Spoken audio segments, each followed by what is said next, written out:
Nole may tangere. Kabanata 11. Mga suliranin ng guro. Nag-uusap sina Crisostomo Ibarra at ang guro ng San Diego sa isang gulod sa ilalim ng puno at kapwa nakatunghay sa lawa. Payapa ang mukha ni Ibarra habang nakatanaw sa lawa samantalang nakabakas sa mukha ng guro ang ilang alalahanin. Sa lawang iyan, itinapon ang bangkay ng inyong ama. Sinabi iyon sa amin ni Teniente Guevara ng simpol torero nang gumawa niyon. Anang guro, malungkot na tinanggap ni Crisostomo ang kagimbal-gimbal na sinapit ng kanyang ama. Maraming salamat po, Ginoo. Mahabang tinig ng wika ni Crisostomo. Napakabait na tao ni Don Rafael. Noong dumating ako'y rito'y walang nakakakilala sa akin ni isa man. Wala akong dalang rekomendasyon at wala rin akong baong salapi. Gumawa ng paraan ang inyong ama upang magkaroon dito ng paaralan. Sa kanya umaasa ang mga batang mahihirap na nagnanais na makapag-aral. Kung ganoon ay nais kong ipagpatuloy ang ginagawang pagtulong ng aking ama sa halip na hanapin ko ang katarungan sa kanyang sinapit. Marahil ay higit niyang ikalulugod iyon. Natuwa ang guro sa tinuran ni Crisostomo. Sa kanya ibinaling ang usapin sa mga suliranin tungkol sa edukasyon ng mga bata.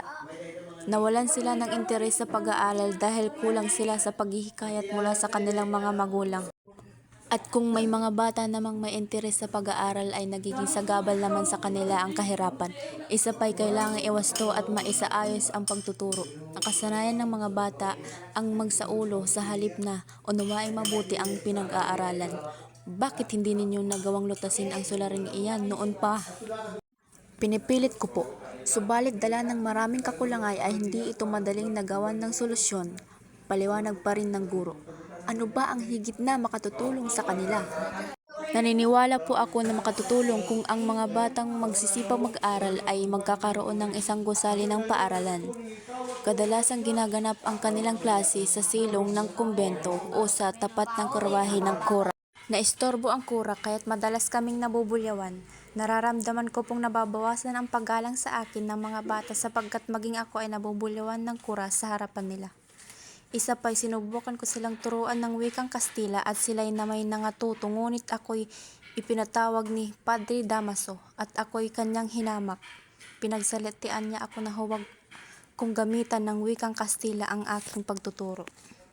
Pero mula nun ay higit kong pinagbuti ang pag-aaral ng wikang Kastila para patunayan sa kanya na ako'y may karapatan at may kakayahang matuto ng wikang ito. Anang guro, nais kong ipamukha kay Padre Damaso ang aking katuwiran ngunit agad akong inaawat ng sakristan mayor.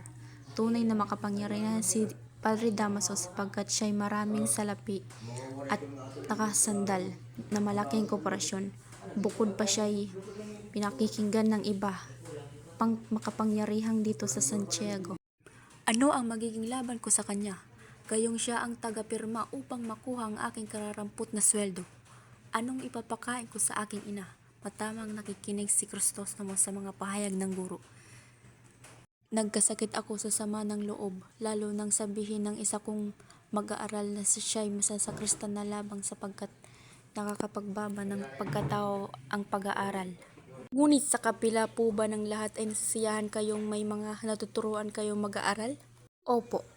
At higit ang aking kasiyahan nang mailipat si Padre Damaso ng ibang lugar at nagkaroon ako ng kalayaang gumawa ng ilang pagbabago sa pagtuturo.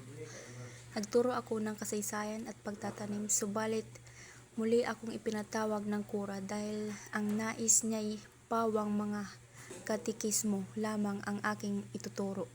Hindi naman ganap na maunawaan ito ng mga bata at sa halip ay mas lalo silang nalilito. Ito marahil ang dahilan kung bakit ang Europa ay lalong umuunlad samantalang tayo ay nananatiling mangmang. Naunawaan ni Crisostomo ang lahat. Idinaraing ng guro kaya't nangako siya. Hindi kayo dapat mawalan ng pag-asa. Inimbitahan ako sa pulong ng tribunal. Ito marahil ang magandang pagkakataon upang ihain sa kanila ang inyong mga suliranin. Kabanata 20. Pulong sa tribunal.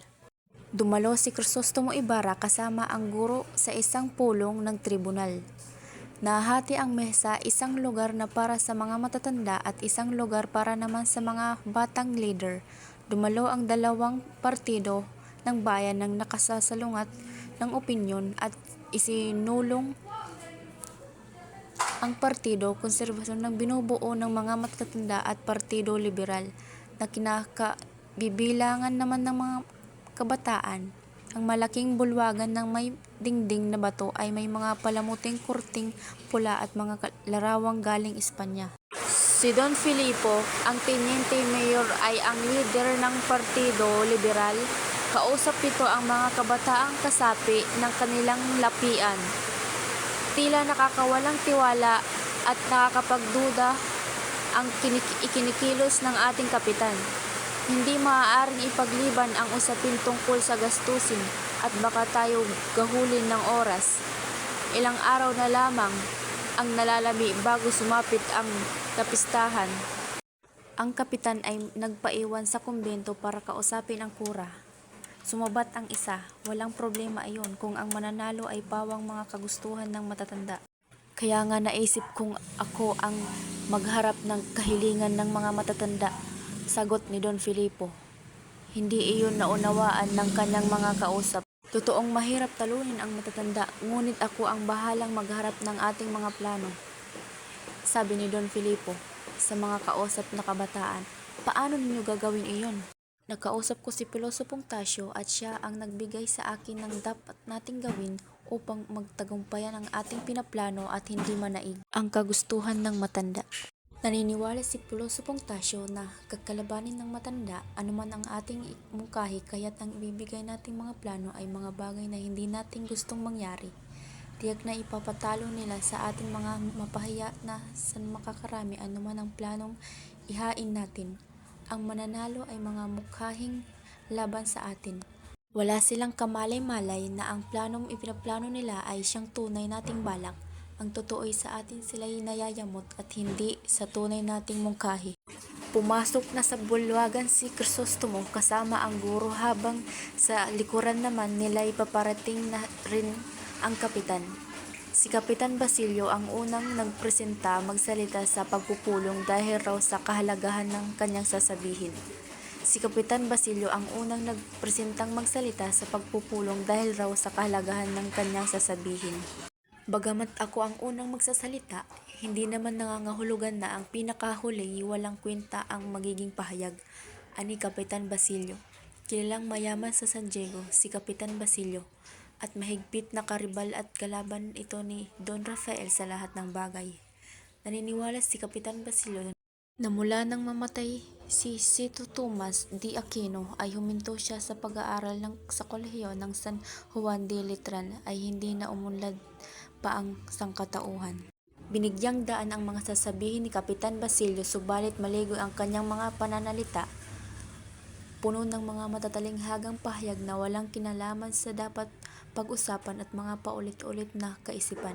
Matapos ubusin ang oras at halos antukin na ang lahat, nang nagkaroon ng saka na lamang nito sinabi na kailangan ang mga sumusunod ng pagpapalita ay maikling lamang, paliwanag mga sasabihin at hindi mapalabok. Tumayo na si Don Filipo upang magbigay ng mungkahi, ngunit agad itong tinutulan ng matandang konserbador na sinang-ayunan ng isa pa. Sana'y makinig muna kayo aking imumungkahi bago kayo tumutol, dahil tiyak na inyong maiibigan ang mungkahi ng mga kabataan. Napilitang makinig ang matanda. 3,500 piso ang budget para sa piyesta. Sa halagang ito ay mahihigitan natin ang anumang kapistahan sa iba't ibang lalawiganin o maging sa karatig bayan.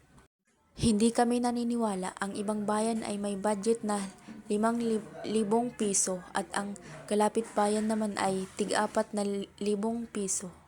Inimungkahi ko ang pagpapatayo ng entablado sa halagang 150.